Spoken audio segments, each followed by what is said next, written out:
Yeah, we got the boys after us, and then at 8 o'clock, another special from right where we are sitting right now. Mike Griffith joining us from Dog Nation. Mike, it's good to see you. And Kirby Smart certainly was the main attraction this morning. What did you learn? Well, I mean, I thought Kirby, pretty straightforward. I thought he was pretty relaxed. I mean, look, there's a lot of newness at Georgia. What's he telling us? 54% of his roster, first or second year players. They got a new quarterback. They've got 4 offensive linemen that they need to replace. And they got a tough schedule. I mean, yeah, they got Texas at home, but what do you know? Texas has a bye week before they play Georgia. Of course. I mean, it's a nice break for the Longhorns. So, I mean, Kirby knows what he's got in front of him, but it's, as he said today, it's in 24-hour increments. Right. Probably the biggest surprise of media days isn't, well, you know what it is? You're not wearing a jacket. I got busy. I meant to change, and I wasn't able to get changed in time. So here I am. I feel naked sitting up here in a golf shirt. I mean, at the Alamo or in Athens, it doesn't matter. You're all at the beach. Yeah, you're dressed to the hill. Yeah, this one got away. I thought that's a bad-looking golf shirt. Well, I appreciate that. Very nice. But it's been a very hectic and busy day with a double duty with DawgNation, Atlanta Journal-Constitution. We got our radio partners, and well, you know what it's like. I mean, you're everywhere. I see your Finebaum says this. Finebaum did that. Okay, newsmaker here. You were Arch Manning. I mean, pretty close. Who's more in demand this week? I like it better when I'm taking the shots. Yeah. So let's get off of Georgia for a second because that's certainly something you deal with every day. But just observationally from everything that you're taking in, give us the quick hitters. Well, I mean, I think Arch Manning was the main attraction. I mean, look, he's football royalty. I mean, how often do you have a generational guy, third-generation quarterback from that famous quarterback family? And, he was humble. He was down to earth. He was what I thought he would be. He was prepared for the moment. But there was an interesting moment.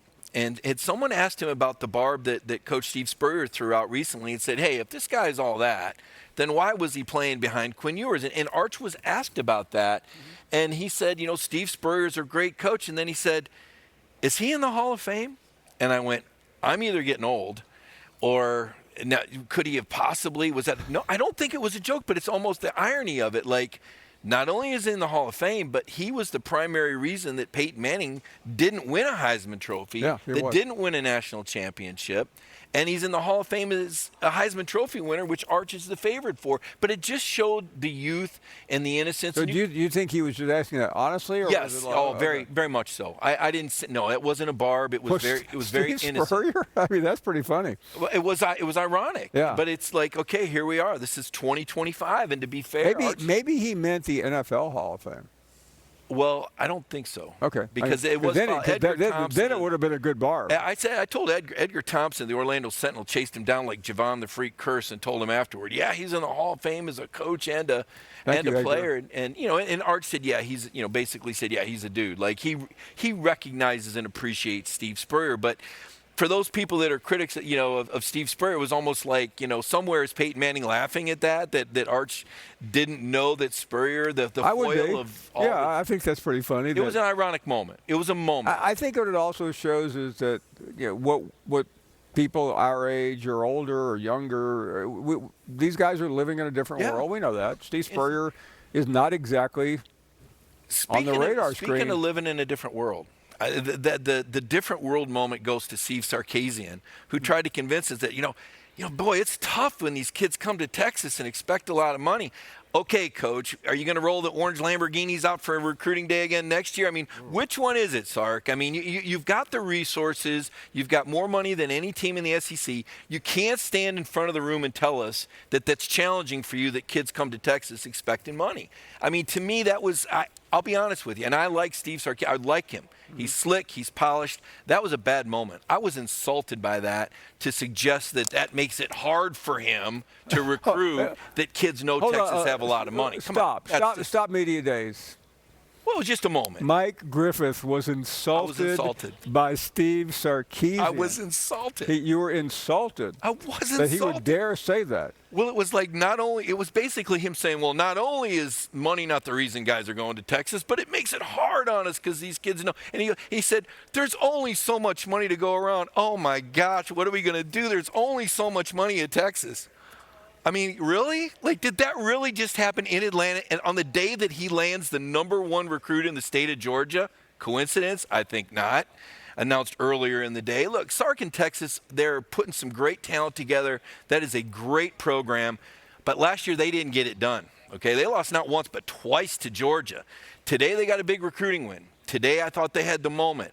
They've got the quarterback that everybody wanted, including Georgia and Arch Manning. I mean, this kid looks ready for the moment. I am so excited about Arch Manning and what he brings, not only from a talent standpoint, but character. Mike, you're telling me Texas didn't get it done last year? No. Neither did Georgia. Well, Georgia actually had to play a schedule. They had to play more than one team in the league with a winning record, which is what Texas played last year. What A&M did they? Well, A&M and Georgia were the only two teams with a winning record they played. I don't think a school really controls what its opponents do as they get ready to play. I mean, they can only play the game. No, I give them, but they didn't get it done. I mean, it was their first year in the league. I thought they got tossed a layup with the schedule. I spent a lot of time around Texas. They won the Peach Bowl, and then they won the game in Austin. Yeah. Georgia, I'm trying to think of how they did in the playoffs. Let's see. They played in the Sugar Bowl. I don't remember them playing Notre Dame. But I do remember them losing twice to Georgia, once at home when they were ranked #1 as a favorite, and I believe they lost by double digits in that. I think they're still picking up trash in that stadium, by the way. If Texas fans have gotten over that call by now. I hope so. I don't see any trash around the Hall of Fame. I don't think anybody's upset here. Not yet, at least. Am I here? I mean, there's only so much money to go around in Texas, Sark. I'm sorry. Texas folks, stand up. Support your program. My goodness. They only had 12 Lamborghinis rolled out on recruiting day? They should have had at least 20. I don't know how they get it done there. It's hard to be simple. The only thing I'm gratified about is that you're no longer talking about Joe Castiglione and Scott Strickland. I mean, you've got a new target at least. Well, it's an easy target. Look, everything is bigger in Texas. And the fact is they put on one hell of a show. And Texas football is good for the SEC. It is exciting to have Texas football in the SEC. It is exciting to have Arch Manning in the College Football Hall of Fame where his grandfather and uncles are members. This is great for the league. But Sark playing the role as sympathetic figure was really hard for me to swallow. I'm mostly in your debt for telling me something, and I've been here all day. I didn't hear it, and I haven't really read about it. So now we know what the viral moment of this week has been. Mike, thank you. It's such a good. First of all, it's a pleasure to see you. It's a bigger pleasure to see you not standing in front of the Alamo covering a game that's about 200 miles away. We'll be right back after this.